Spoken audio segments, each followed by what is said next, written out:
Ahora, en el oráculo del pensamiento y la expresión,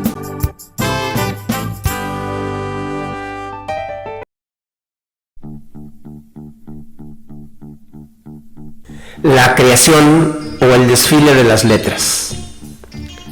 Nos acercamos al proceso de la creación, tal y como se narra en el Zohar o libro del esplendor, haciendo énfasis en la imagen de que el mundo se construyó con palabras y con letras, admitiendo la relación de simetría, simpatía y analogía entre el universo y el hombre, entre la tierra y el cuerpo, y que finalmente somos por imagen polvo de estrellas.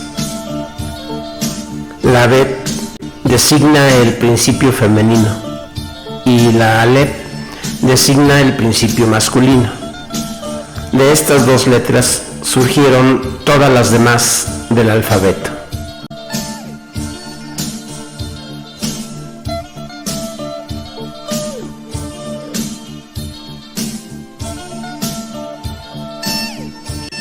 En este infográfico seguimos como referencia metodológica el prólogo que Esther Cohen redactó para la edición del Zohar, publicado por el Consejo Nacional para la Cultura y las Artes, CONACULTA, en 1998. La pieza sonora que de fondo oímos es Tierras Búdicas, de la banda de rock progresivo Undersun, de su disco LP Música sin Sombras, de 1998.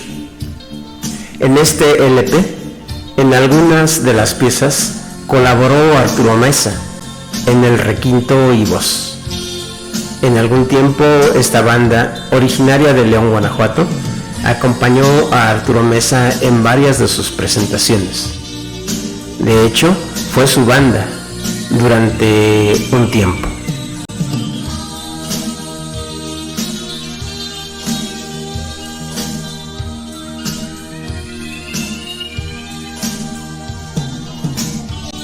Kabbalah significa tradición, Zohar, esplendor.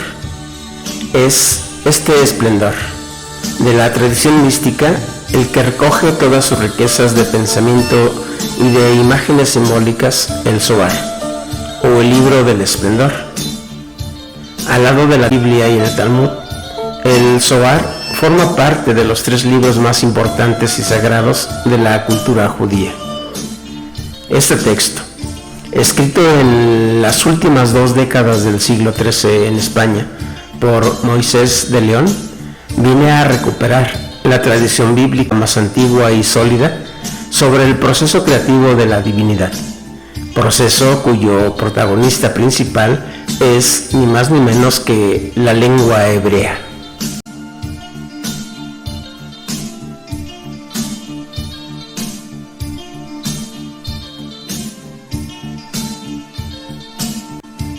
Avanzamos a partir de la siguiente imagen. Así entonces, abran sus sentidos y mente. La majestuosa caverna de poco en poco parecía perder la oscuridad.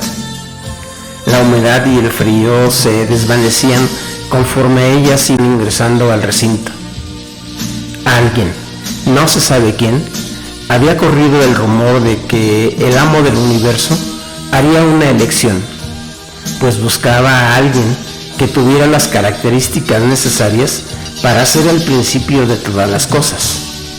Por eso, se daban cita ahí, aquella ocasión, a mitad del día, cuando termina la mañana y comienza la tarde, cuando el sol se sitúa en lo más alto, en una posición vertical del cenit, y momento del día, también, en la que todos los seres animados e inanimados pierden su sombra y aparecen los demonios del mediodía, esto es, el cansancio, la pereza, el bostezo, el sueño, la flojera, la arrogancia, la hipocresía.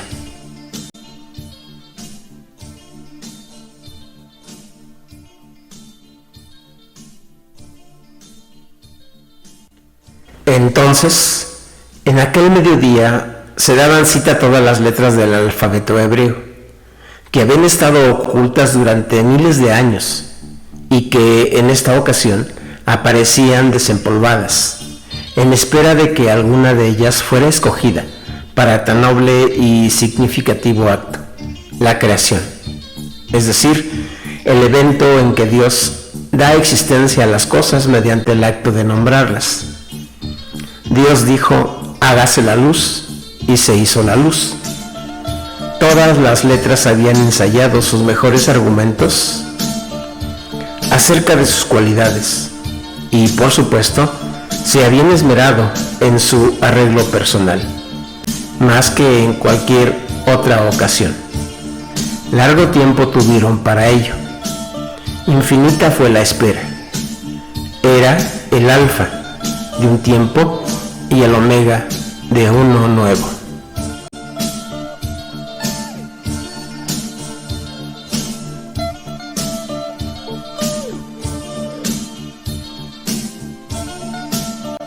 En toda reunión, independientemente del motivo, quién sabe por qué extraña razón, nadie desea ser el primero o la primera, ni el último.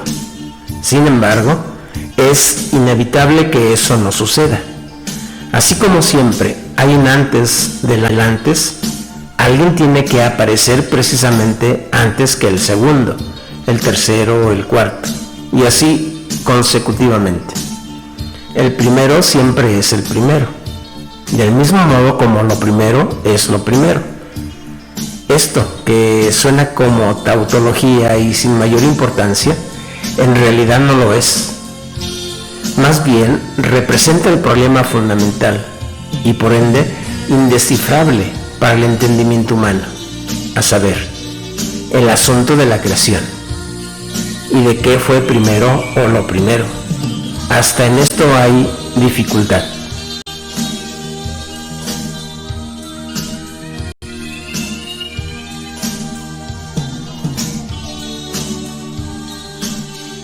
Cabe preguntarse qué cualidades debe poseer lo primero para hacerlo, si es que en verdad lo hubo en el momento de la creación. La creación, según la cual el mundo nació a partir de una sonoridad originaria, estaba muy difundida entre las civilizaciones arcaicas. Los egipcios pensaban en una carcajada cósmica, otros en una sílaba resonante o en un grito de Dios. Por ejemplo, el libro del Zohar da inicio al relato místico de la creación, más sugerente en la historia del misticismo judío, destacando las cualidades de las letras del alfabeto hebreo, donde la traba para Dios es elegir quién será lo primero, lo que evidencia que el Omnipotente en algún momento enfrenta situaciones mundanas.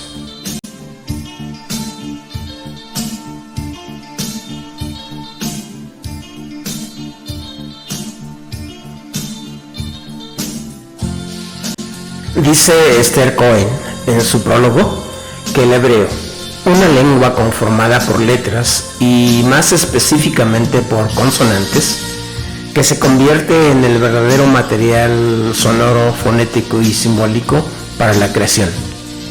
Letras, no a través de las cuales se configura el universo, sino en las que este universo, complejo y sencillo a la vez, está contenido. Las letras hebreas se convierten así en el personaje central de un proceso cuyo curso adquiere la forma de una construcción lingüística, de una arquitectura con base consonántica que modelan y dan cuerpo al mundo y las cosas, al hombre y su ambiente, en donde el arriba y el abajo son uno y lo otro, el adentro es afuera y viceversa.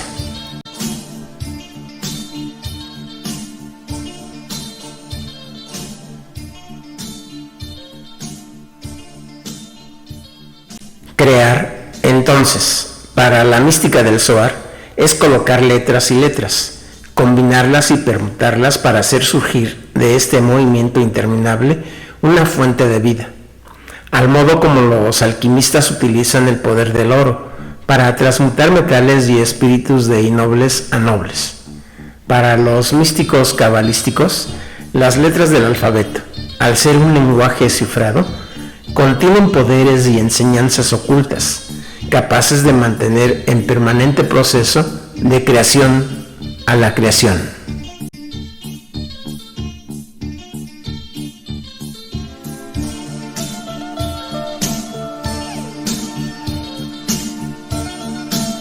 El lenguaje alquímico fue engranado por los cabalistas al procedimiento semántico que descubre infinitos sentidos no solo en la frase, sino en la palabra, en la letra y aún en los espacios vacíos entre letra y letra, porque de lo que se trata es de extender la creación a todo espacio, por minúsculo que sea, y el vacío es un término que debe ser colmado. La idea es que el lenguaje de la creación mantiene a la creación en proceso constante de autoproducción, donación continua y eterna.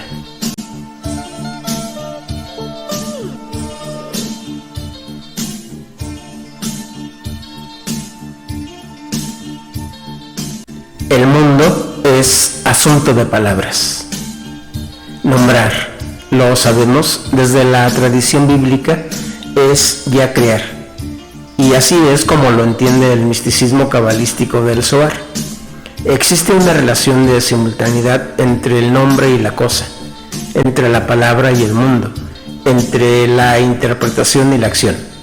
He aquí la premisa básica y el punto de partida de toda lectura de la Biblia, y saca comentarios que no hacen sino renovar, a través del ejercicio pleno de sus capacidades lingüísticas e interpretativas, el acto primigenio de la creación.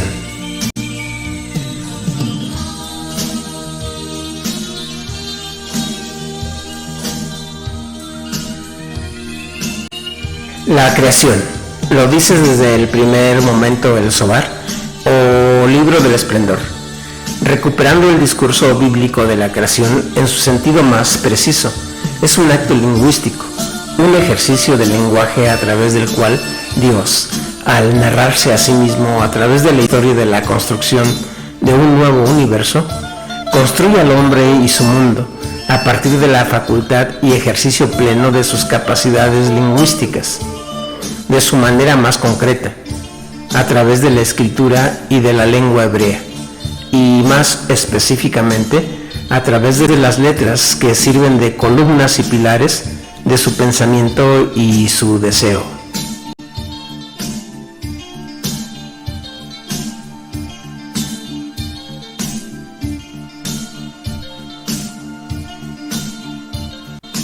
Diría Walter Benjamin que hay un lenguaje general y uno particular del hombre, o algo así como que el ser humano se encuentra conectado con la espiritualidad de las cosas, y dado que el lenguaje es la esencia misma de lo espiritual, el hombre está comunicado con lo divino a través del acto de nombrar, cualidad específicamente humana.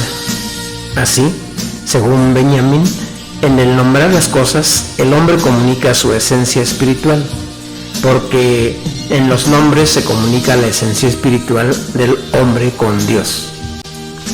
De ahí que el lenguaje humano es el único que puede comunicar en sí mismo la totalidad de la esencia espiritual del hombre.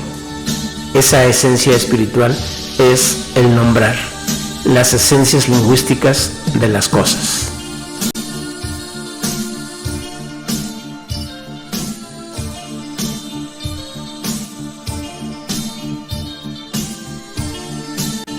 La creación divina se complementa en tanto las cosas en el hombre conservan sus nombres, desde el cual el lenguaje habla en nombres.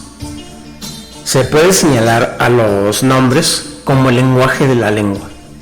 En los nombres se encuentra la esencia espiritual de las cosas en cuanto parte comunicativa con la esencia espiritual del hombre. Por eso el lenguaje humano es el espacio de expresividad de las esencias espirituales de las cosas, de lo único espiritual que puede ser comunicado.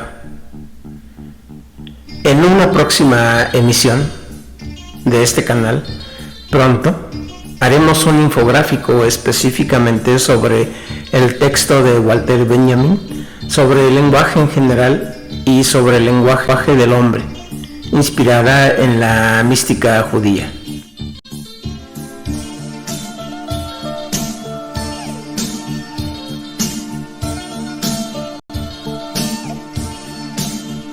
En el libro del Esplendor, es decir, del Zohar, que es un trabajo de exégesis mística, ejercicio del que tanto disfrutaban los exégetas del medievo, acerca del relato de la creación, el Génesis comienza con la palabra Bereshit, en el principio.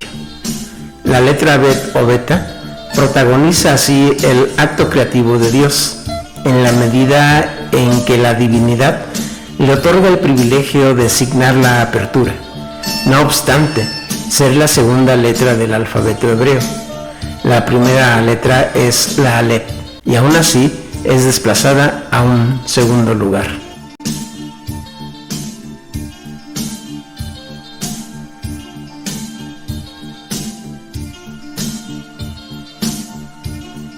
La letra Bet, con que da inicio el Génesis, no es un hecho puramente casual, sino muy por el contrario, la razón más secreta de una construcción que se ve a sí misma como volcamiento del ser y la forma más íntima de cada una de las letras del alfabeto hebreo, cuya responsabilidad en el proceso creativo reposa tanto en su configuración icónica como en su valor numérico y sus sorprendentes capacidades de permutación y combinación.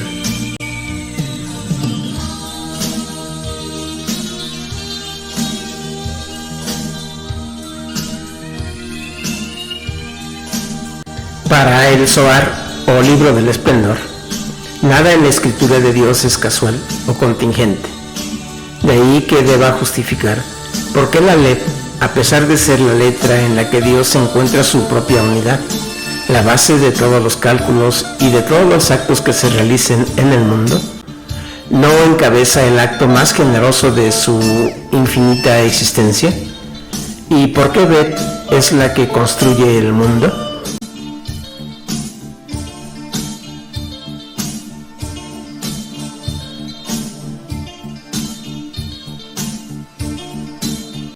Ante Dios desfilaron todas las letras, mostrando cada una sus cualidades, esperando ser la elegida.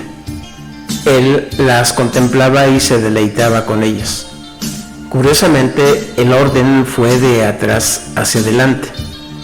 Pasó la letra Taf, la Shin, la Men, la Kaf. Tocó el turno a la letra Bet. Entró diciendo: Amo del universo, si fuera tu deseo servirte de mí para realizar la creación del mundo, ya que yo soy la inicial de la palabra para bendecirte, Baruch, bendito seas, en lo alto y en lo bajo. El santo, bendito sea, le respondió: es efectivamente de ti de quien me serviré para realizar la creación del mundo, y tú serás así la base de la obra de la creación.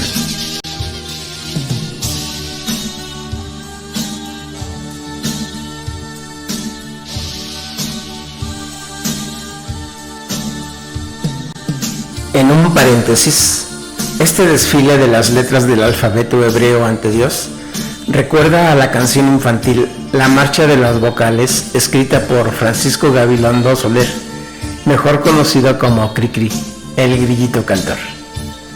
Primero verás que pasa la A, con sus dos patitas muy abiertas al marchar. Ahí viene la E, alzando los pies. El palo del medio es más chico, como ves. Aquí está la I, le sigue la O, una flaca y otra gorda porque ya comió. Y luego, hasta atrás, la U, como la rita con que siempre saltas tú. Más allá del inmediato humor y albur al que da lugar esta marcha de las vocales, expresa efectivamente que al mundo se accede a través del lenguaje. Y por eso quien tiene lenguaje tiene el mundo. ¿Qué mejor que así sea desde niños?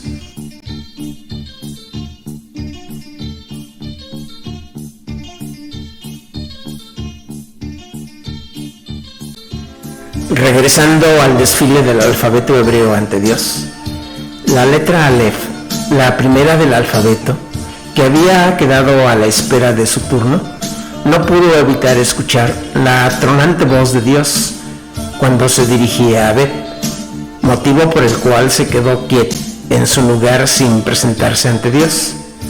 El santo, bendito sea, le dijo: Aleph, Aleph, ¿por qué no te has presentado ante mí, al igual que todas las letras? Ella respondió: Amo del universo, al ver que todas las letras se presentaron ante ti inútilmente, ¿para qué habría yo de presentarme también? Además, como vi que ya habías otorgado a Bet ese don precioso, comprendí que no era posible que el Rey Celeste arrebatara un don de tal magnitud a una de sus servidoras para dárselo a otra.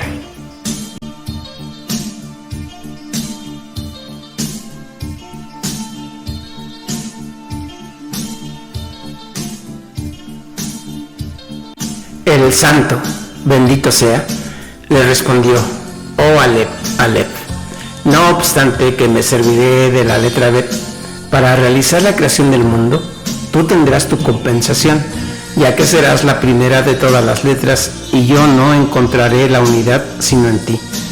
Tú serás la base de todos los cálculos, de todos los actos que se realizan en el mundo, y no se podrá encontrar la unidad en ninguna parte si no es en la letra Aleph. Ella, Aleph, quedó ahí, no se sabe si conforme o no, pero en cierto modo satisfecha, pues siempre ser principio de todo, como que no siempre es deseable. Además, en la Aleph caben las demás letras. Es sustancia por naturaleza.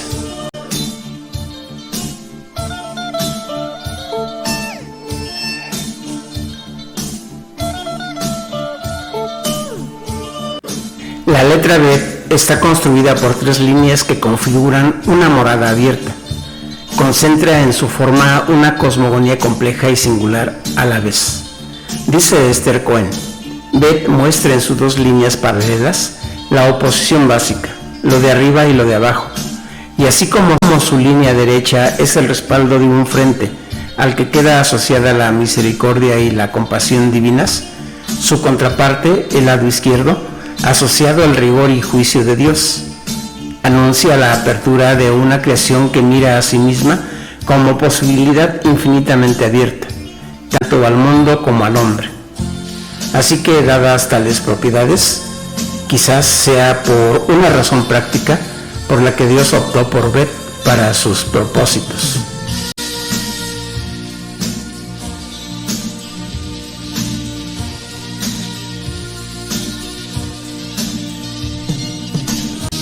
La letra Bet sostiene al mundo. Ninguna otra letra da al hombre y a su mundo la imagen clara de 2 soportes que se corresponden simétricamente.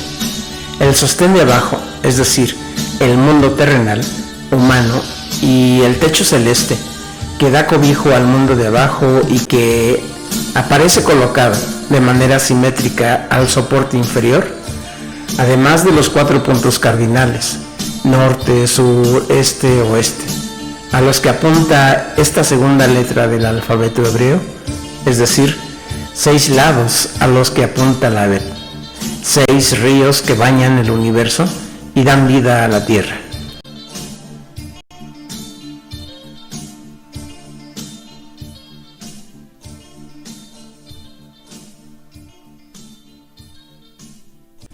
Una vez establecido en el Zohar o Libro del Esplendor de manera clara el carácter lingüístico de la creación, el mundo se construyó con palabras, no queda más que admitir una relación de simetría y de analogía entre la Torah, que no es sino la creación puesta en la escritura, el mundo colocado en papel, y el universo que se identifican con las palabras y con cada uno de los signos escritos que en el fondo lo contienen, es decir, el mundo y la Torah no son sino uno. Hay simetría entre el universo y la Torah, es decir, el texto que contiene la ley y el patrimonio identitario del pueblo judío y que es llamado Pentateuco en el cristianismo. Torah es también doctrina, instrucción, enseñanza.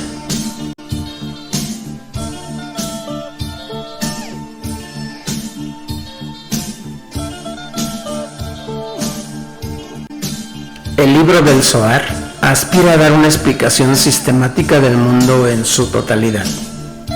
Propone, en su afán de abarcarlo todo, una especie de enciclopedia del saber. Se trata de descifrar los enigmas del texto a través de las diversas técnicas de interpretación, de extraer de él sus enseñanzas morales, su idea de Dios y el hombre. Hay analogía entre el universo y el hombre. Hay simpatía entre el cuerpo y la tierra. Somos, por imagen, polvo de estrellas. Secretos guardados en las palabras y que se descubren cuando la interpretación, en acto libre de bondad, verdad y belleza, se lanza a jugar con las letras, con las palabras, con el lenguaje.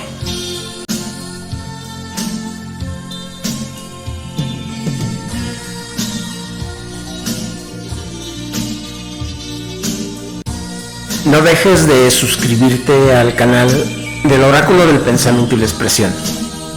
Ten presente que el Zohar, o Libro del Esplendor, es un esfuerzo de los místicos y cabalistas medievales por mostrar que el pequeño mundo del hombre es una ventana para conocer el gran mundo celeste. Y si somos no solo la sombra del universo, sino que nos ha sido dada la capacidad de influir a su vez en él, resulta indispensable conocer en profundidad el cuerpo humano, internándose tanto en la distribución de venas, huesos, entrañas y músculos, como el ojo y la pupila, para ver en esta el reflejo del mundo entero.